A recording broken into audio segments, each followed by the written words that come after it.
Ayan, magandang gabi po mga kapatid. Muli po tayo po ay mag-aaral ng salita ng Panginoon. Bago po tayo mag-umpisa, tayo po ay magbigay ng papuri sa Diyos.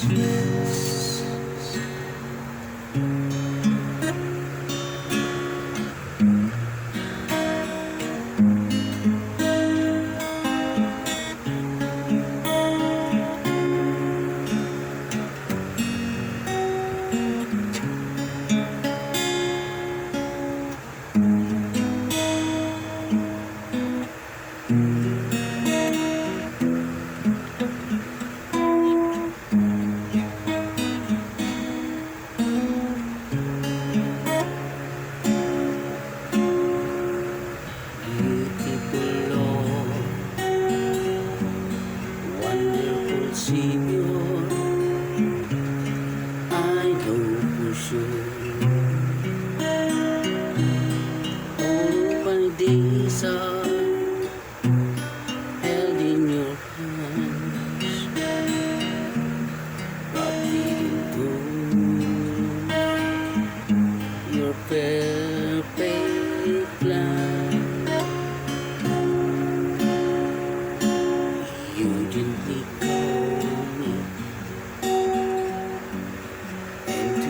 presence, guiding me by your Holy Spirit. Teach me, dear Lord, my life to your eyes. I'm captured by holy calling,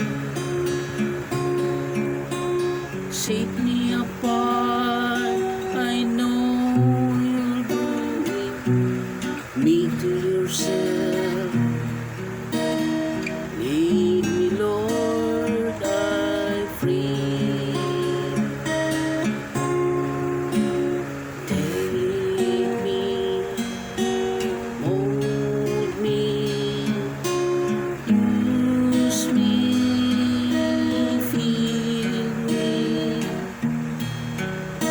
I give my life to the Father's hand, calling, guide me,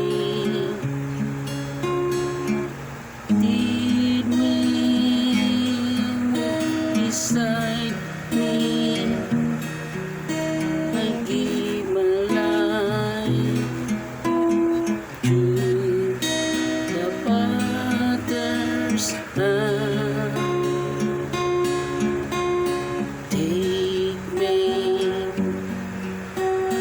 mold me, use me, fill me.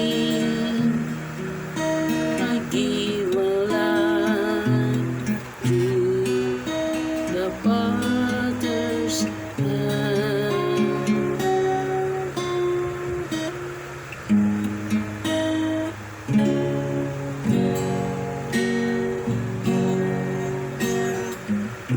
Thank you, Lord Jesus. Salamat, Panginoon, sa pagkakataon ito na muli samahan mo kami, Panginoon, sa pag-aaral ng iyong mga salita upang ang lahat na nakikinig ngayon ay magkaroon sila ng lakas ng loob at sila po ay magkaroon ng matibay na relasyon sa iyo upang sila man, Panginoon, ay magkamit ng kaligtasan na pinangako mo sa lahat ng tao, Panginoon. Salamat at amin pong ibinabalik ang pinakamataas na papuri sa tayong pangalan mo lamang, in Jesus' name, Amen.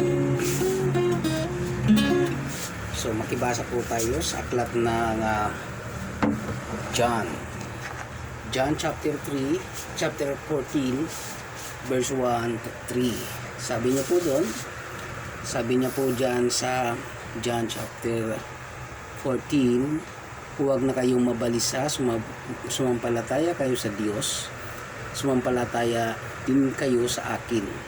sa bahay ng aking ama ay maraming silid. Kung hindi ito totoo, sasabihin ko ba sa inyo pupunta ako roon upang ipaghanda ko kayo ng inyong matitirhan, sapagkat at kapag naipaghanda ko na kayo ng matitirhan, ako'y babalik at isasama ko kayo upang kayo'y makapiling ko kung saan ako naroroon. So magandang gabi po mga kapatid. Ito pong mabuting balita na ating pong pag-aaralan ay napakaganda po, na kung saan ay maitanim sa ating puso at isip, na kung saan po ay ang concern ng Panginoon sa atin ay makapiling niya tayo kung saan siya naroroon. So ito pong pag-aaral na ito ay isang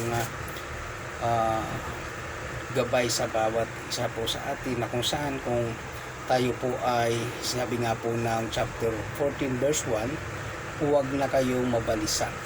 So sa ating pong pamumuhay na kung wala sa atin ang Panginoon, ay talagang marami pong kabalisahan, na kung saan po ay kahit na anong pagsisikap natin, kahit na anong pagpupumilit natin na makamtan ang masayang pamumuhay, ay nahihirapan po tayo.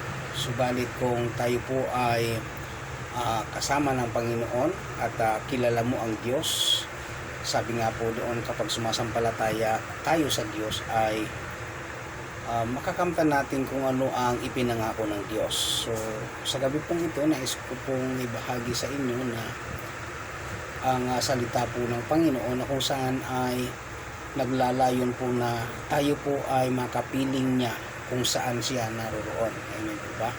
So dito po makikita po natin na kung saan ay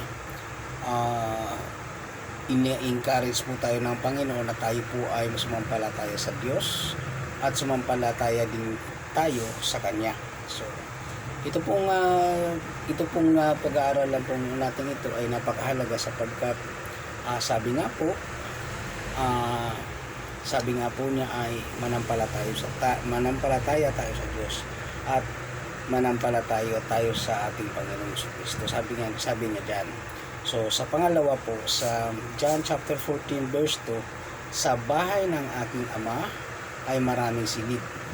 Kung hindi ito totoo, sasabihin ko ba sa inyo na sa inyong pupunta ako roon upang ipaghanda ko kayo ng inyong matitirhan. So makikita po natin diyan, siya po ang maghahanda mismo ng ating pong titirhan.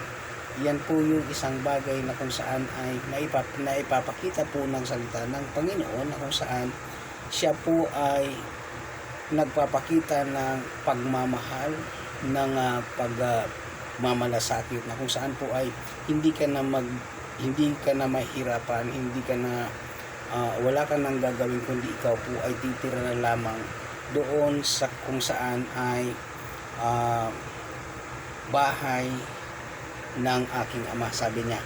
So makikita po natin diyan na kung saan ay nais pong ibahagi sa atin, na kung saan sinabi nga po doon na sa bahay ng aking ama, ay makikita po natin doon sa John chapter 1 verse 12, sinabi niya doon, sino man ang sumampalataya, sabi niya doon, sino man ang sumampalataya sa Kanya ay bibigyan niya ng karapatang maging anak ng Diyos.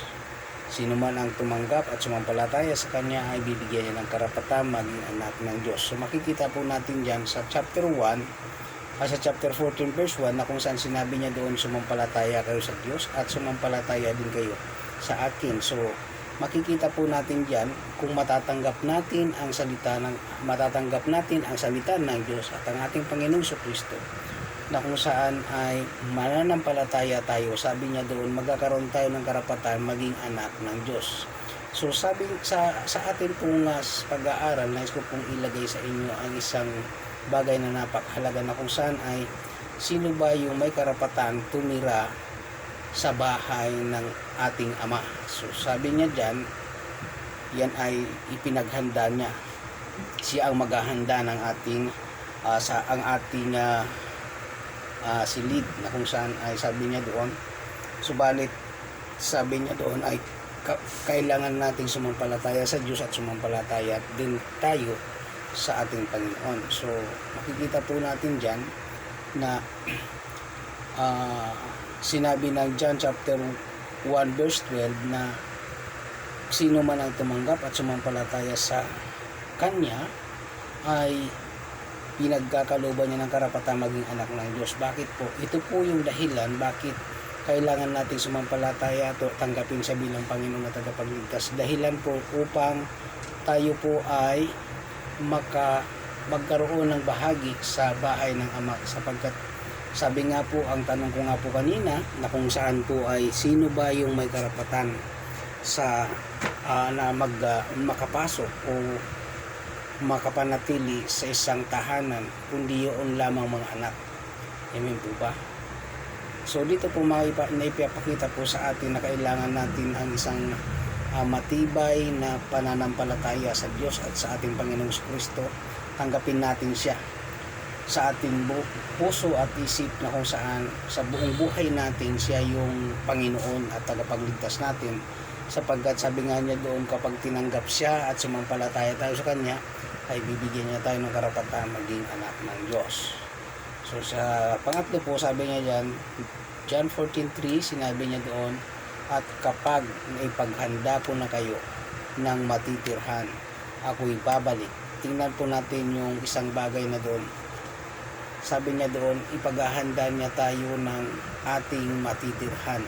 So dito po makikita po natin na seryoso ang ating Panginoon, sapagkat sabi niya, hindi niya sinabi na tayo'y susunod sa Kanya, kundi sabi niya doon, ako'y babalik at isasama ko kayo upang kayo'y makapiling ko kung saan ako naroon. So hindi po, kapag po tayo ay sumampalataya at tinanggap natin siya bilang Panginoon tagapagligtas, tayo po ay yung karapatan na maging anak ng Diyos. Sabi niya, yan po ang babalikan niya. Sabi, tayo ang babalikan niya, sapagkat sabi niya doon, isasama ko kayo upang kayo'y makapiling ko kung saan ako naroon.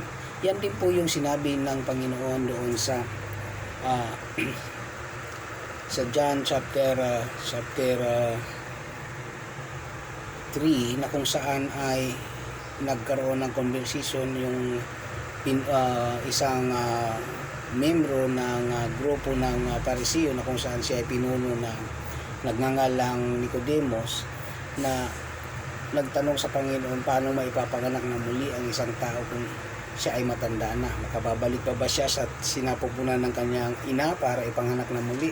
Ang sagot ng Panginoon doon ay, pakatandaan mo, maliban na ang isang tao ay maipanganak na muli, may panganak sa tubig at sa espiritu, hindi siya makakapasok sa kaharian ng Diyos. So dito po makikita po natin, halos sila ay magkarugtong, sapagkat dito po makikita po natin na kung kapag hindi po tayo naniwala sa salita ng Diyos at hindi po natin tinanggap ang Panginoong Jesucristo, ay hindi tayo makakasama doon sa babalikan ng Panginoon upang isama niya sa kanyang at makapiling niya sa kanyang kinaroroonan. So makikita po natin dyan na marami po tayong requirements na kailangan pong gawin, sapagkat kailangan po talaga na maisaayos natin ang ating mga sarili sa harapan ng Panginoon. So makikita po natin dyan na hindi naman tayo binigyan ng requirements na wala pong guidelines. So malinaw po, mayroon po tayong susundan. Kaya nga po dito ni isa-isa po natin na sabi niya dyan, ang pinakamahalaga po dyan, at kapag naipaghanda na tayo ng Panginoon ng matitirahan,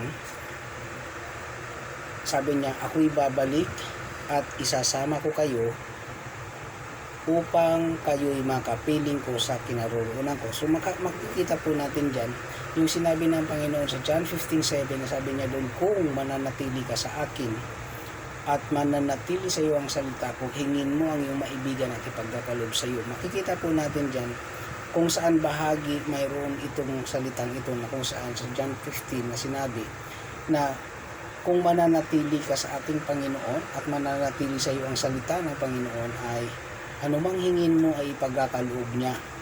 So makikita po natin sa ipinaghanda ng Panginoon na matitirahan, kapag ikaw ay nananatili sa Kanya at nananatili sa iyo ang salita niya, ano po yung salitang dapat manatili sa atin? Ano ba yung mga bagay nun? Sabi niya, babalikan niya tayo at isasama tayo upang tayo'y makapiling niya sa kanyang kinaroroonan. So napakahalaga po na magkaroon po tayo ng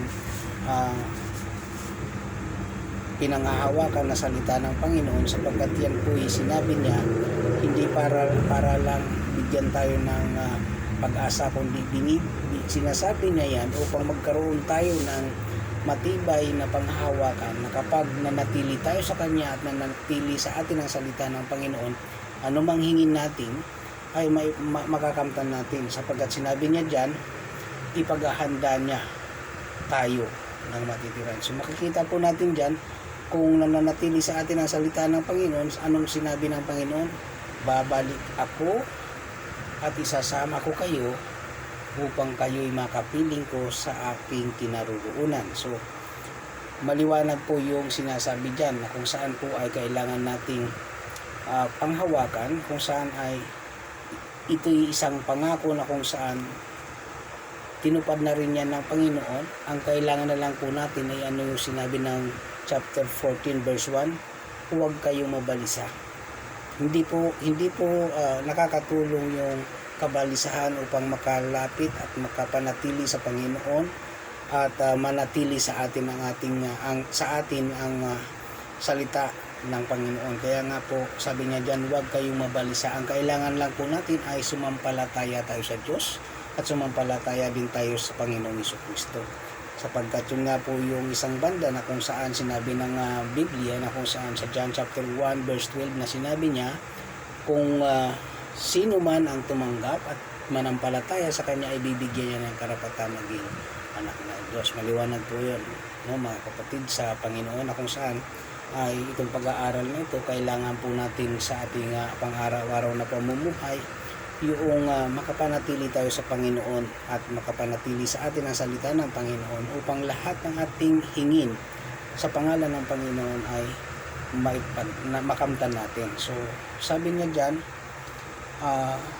sinabi niya dyan na kung hindi ito totoo, sasabihin ko ba sa inyong pupunta ako roon at upang ipaghanda ko kayo ng inyong matitirahan. So yun po yung bagay na pangako ng Panginoon, na binibigyan niya ng diin na ito'y totoo.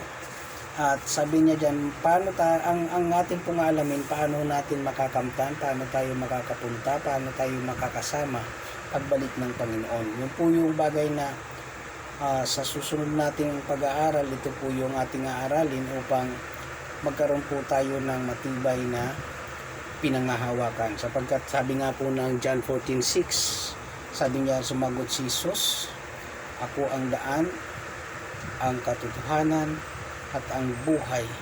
Walang makapupunta sa Ama kung hindi sa pamamagitan ko. Kaya po napakahalaga po na magkaroon po tayo ng pinanghahawakan upang hindi tayo mabalisa sa pamumuhay natin sa araw-araw. Ang pinanghahawakan po natin, kung tayo po ay tinanggap natin ang Panginoong Jesucristo bilang Panginoon at tagapagligtas, at ang salita niya na ating pong pinag-aaralan ay maitanim natin sa ating puso't isip at maisabuhay natin, ito po yung magdadala sa atin. Sabi niya doon, walang makapupunta sa Ama kung hindi sa pamamagitan ko. So malinaw po yung sinasabi dyan, na para maunawaan natin yung sinasabi ng chapter 14 verse 3, na kung saan ang sabi niya doon ay, ako'y babalik at isasama ko kayo upang kayo'y makapiling ko kung saan ako naroroon. So malinaw po yan, mga kapatid, na mabuting balita na nais pong ibigay sa atin. At sabi nga dyan ay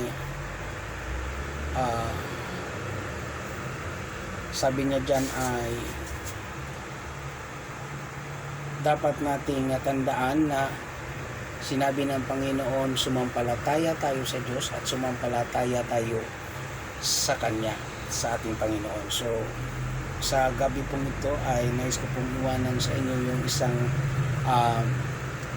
mabuting balita na kung saan ay nais iparating po sa ating bawat isa sa atin ng Diyos, na kung saan ay nais niya na tayo'y makasama o makapiling niya saan man siya naroon, sapagkat sabi nga ang bagay na ito ay napakahalaga, kahit sabihin na natin na napakaikling oras lang at parang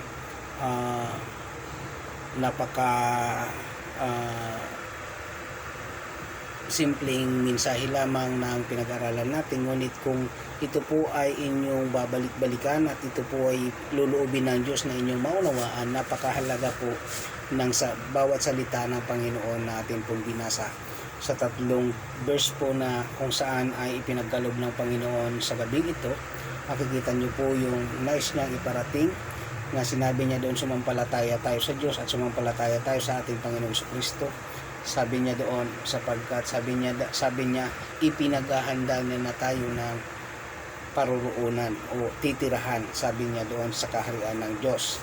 At kapag sabi niya diyan, kapag naihanda niya na ang ating matitirahan, sabi niya, ako'y babalik at isasama ko kayo upang kayo'y makapiling ko kung saan ako naroon. So napakahalaga pong malaman natin, at ako po'y nagagalak sapagkat ang salita ng Panginoon na binigkas niya sa gabing ito ay panghahawakan ko, at nais ko pong panghawakan nyo rin upang kayo pong lahat na nakikinig sa ngayon ay makapiling tayo ng Panginoon. Isa pong assurance na kung saan ay makukuha natin ano po yung kailangan nating gawin. Sumampalataya tayo sa Diyos at sumampalataya tayo sa ating Panginoong Jesucristo. Ito po yung isang pag-aaral na kung saan ay nais ng Panginoon na ikaw at ako, tayong lahat ay makasama niya sa piling ng Panginoon kung saan siya ay naroon. Kaya naman sa gabing ito nais ko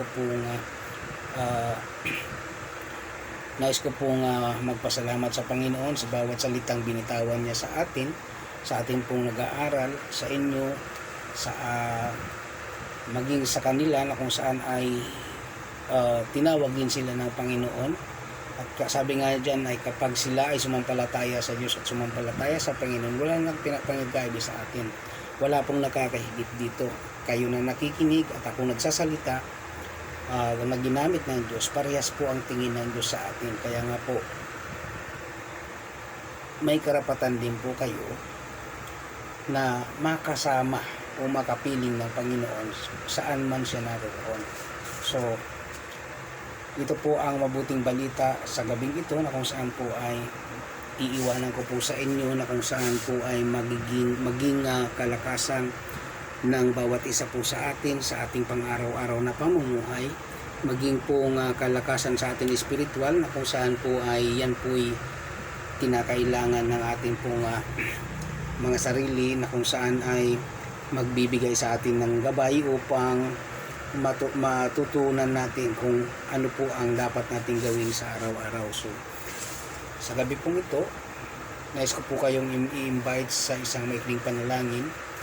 Sa sunod kayo sa maikling panalangin, sabihin niyo po, Panginoong Hesus, narito kami sa iyong harapan, nagpakumbaba, humihingi ng tawad sa aming mga nagawa, naisip at nasabi, at isinusuko ko na po ang aking buhay sa iyo, Panginoong Hesus. Binubuksan ko ang aking puso, tinatanggap kita bilang Panginoon at tagapagligtas ng aking buhay.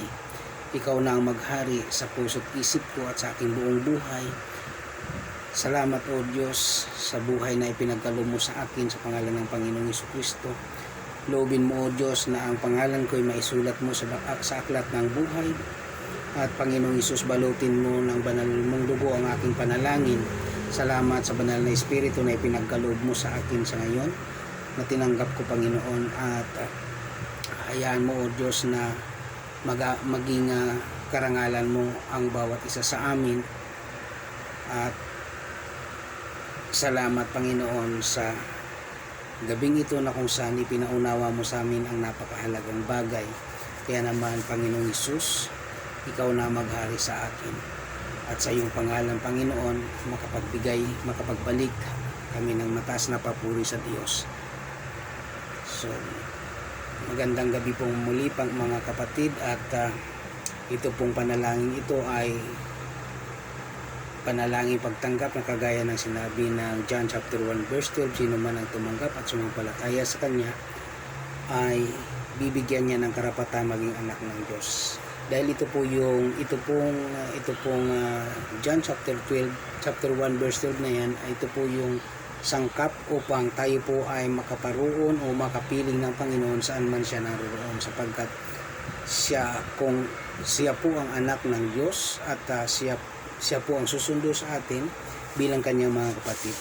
So magandang gabi pong muli, pagpalain kayo ng Panginoon. God bless.